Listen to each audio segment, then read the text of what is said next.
Salut, aujourd'hui on est à Vienne. Là, la pierre qui est là, c'est le tout début d'un chemin qui s'appelle le Nordalpenweg, qui est une variante alpine du chemin européen E4. Et là, aujourd'hui, c'est le premier jour de marche d'un gros projet pour moi, qui est de traverser les Alpes sur des sentiers d'altitude de randonnée. L'Autriche, c'est un pays qui a plus de 40% de son pays qui a plus de 1000 mètres d'altitude. C'est un merveilleux espace pour faire de la randonnée, du coup.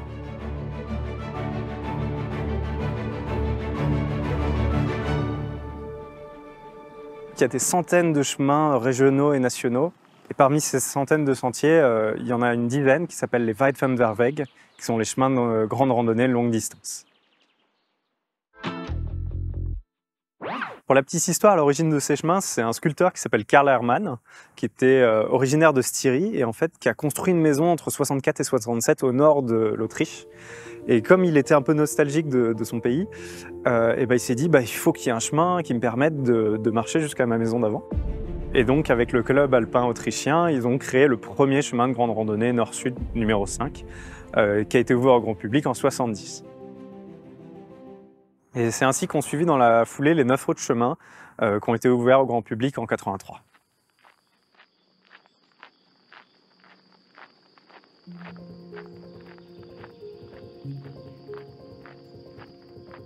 Le second sentier qui a suivi, c'est le sentier alpin nord, le Nordalpenweg numéro 1, qui est long de 1260 km et qui est destiné à des marcheurs expérimentés. Il est divisé en 49 étapes qui sont plutôt longues. Et à la différence des GR français, il y a des passages assez exposés, assez vertigineux, qui ressemblent un peu à de la Via Ferrata, notamment entre Schneeberg et Hohe-Frechen.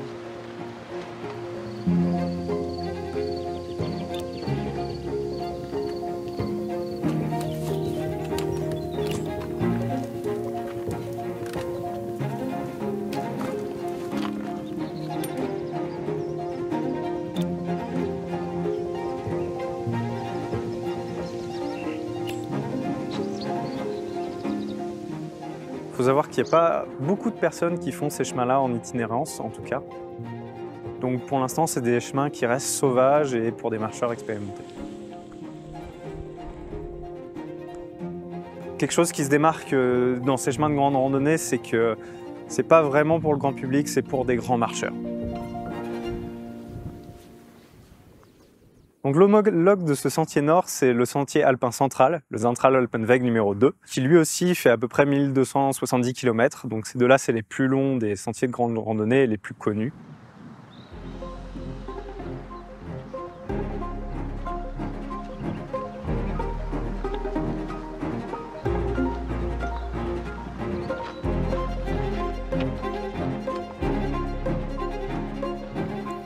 Aujourd'hui, c'est une bonne journée parce qu'en plus de faire beau, on rejoint le Zentralalpenweg 2, qui est le chemin de grande randonnée royale en Autriche qui suit la dorsale alpine.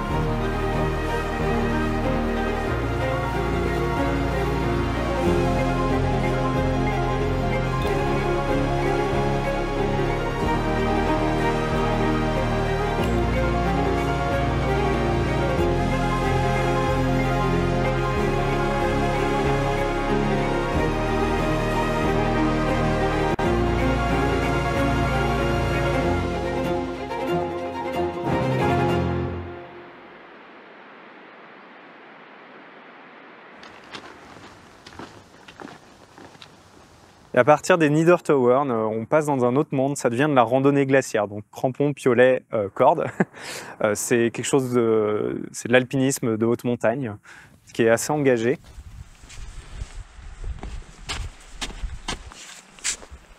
Et pour ceux qui sont en solitaire, il y a une variante qui s'appelle la 02A, qui est de la randonnée de montagne, mais pas sur glacier. Et voilà, ça reste des chemins qui sont assez engagés. Bon, bah, la journée d'aujourd'hui était terriblement technique. J'ai fait, je sais pas, 13 km et 600 mètres de montée en 6 ou 7 heures. Là, le refuge auquel je comptais dormir ce soir est fermé parce que je suis hors saison. Donc il y a un local d'hiver, heureusement. Alors ensuite, on a plein d'autres sentiers. On a le sentier alpin du Sud, le 03, le Contrefort des Alpes, le Voralpenweg, numéro 4. Il y a aussi le Mariatsellen-Weg, numéro 6, le sentier frontalier de l'Autriche de l'Est, numéro 7. Le numéro 8, le Eisenfurzenweg, le sentier du sel, numéro 9, et le Rupertiweg, numéro 10. Voilà, c'est les autres sentiers qu'il y a, qui sont aussi, à mon avis, très sympas à parcourir, qui sont un peu plus courts, donc qui peuvent se faire sur des durées inférieures aux 2 sentiers que je viens de décrire juste avant. Ensuite, il y a les sentiers européens de randonnée. Il faut savoir qu'il y en a une douzaine et 5 passent en Autriche. La plupart, ils utilisent les sentiers qu'on vient de citer. Le E5, c'est le seul qui est complètement indépendant des grands sentiers. Voilà, donc ces chemins-là sont vraiment la structure des grandes randonnées en Autriche. Et parmi ces chemins-là, il y a des portions qui sont des chemins notables, notamment par exemple avec l'Edlerweg, donc la voie de l'aigle, qui est pour moi une des plus belles parties de l'Autriche que j'ai vues, en plus assez touristique, qui est le prochain épisode. Donc si ça vous intéresse pour en savoir plus, n'hésitez pas à vous abonner. Il y a aussi l'Alp Adria Trail, qui est un sentier culturel et historique. L'Arnoveg, qui est un chemin qui fait le tour du land de Salzbourg. En chemin un peu plus connu, on a les chemins de Saint-Jacques, Saint-Jacob, qui sont un réseau d'itinéraires en Europe. Et il y a 2 itinéraires qui traversent l'Autriche, donc en est-ouest et en sud-ouest. Et pour finir, on a la Via Alpina. La Via Alpina, c'est un réseau d'itinéraires et il y en a 3 en Autriche, donc la jaune, la violette et la rouge. Sachant que la rouge, c'est la plus connue, c'est le chemin qui fait l'ensemble de l'arc alpin, qui est sans doute le plus connu avec Saint-Jacques.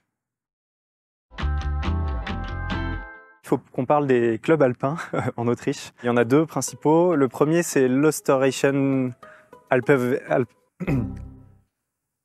Österreichischer Alpenverein. Le premier, c'est le Österreichischen Alpenverein, ce qui veut dire club alpin autrichien, qui est divisé en 195 sections et qui gère 230 refuges et 26 000 km de sentiers. Voilà, c'est le club alpin historique et c'est lui qui a créé les Weitwanderweg. C'est lui qui va fournir les guides et toutes les informations utiles.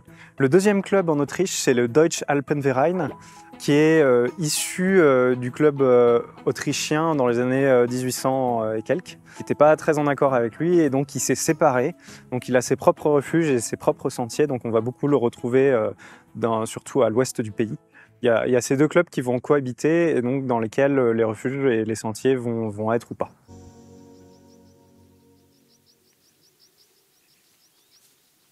Ensuite, il faut vraiment que je vous parle des refuges. C'est vraiment une institution en Autriche. C'est amusant, jusqu'hier, j'ai croisé personne et puis là, d'un coup, on est samedi, la montagne est pleine de monde. Il faut voir que beaucoup de monde va en montagne le week-end, donc du mercredi au dimanche, les refuges sont ouverts en juin. Et l'idée, c'est pas de manger un sandwich au sommet, mais d'avoir un endroit extrêmement accueillant où on peut manger pour le prix d'un restaurant à peu près.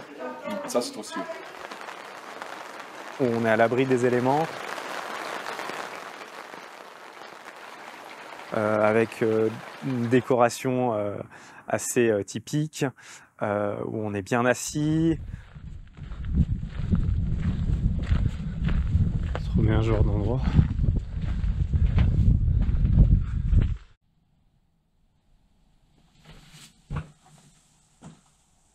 C'est magnifique.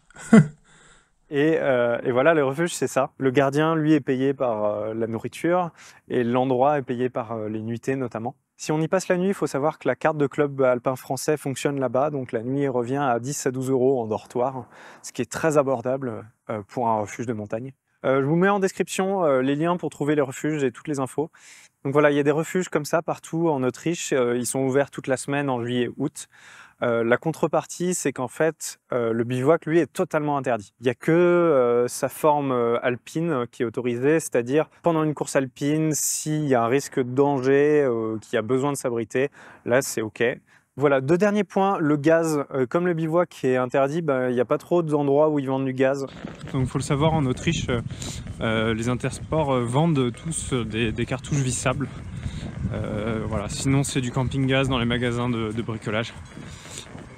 Cartouches percées. Voilà, donc éventuellement acheter un adaptateur. Pour finir, l'Autriche a des transports en commun qui sont vraiment très développés, donc il ne faut pas hésiter à s'en servir. Il y a des trains, des bus, c'est très bien desservi fréquemment et même sur les routes de montagne. Voilà. On arrive au bout de tout ce que j'avais à dire, je crois. C'était histoire de vous faire profiter un peu de mes 2 mois en Autriche, de ce que j'ai appris. Les prochains épisodes seront plus des épisodes d'aventure. Donc pour suivre tout ça, n'hésitez pas à vous abonner. Merci aux tipeurs qui soutiennent la chaîne, c'est vraiment cool. Et moi je vous dis à bientôt et montagnez bien. Salut!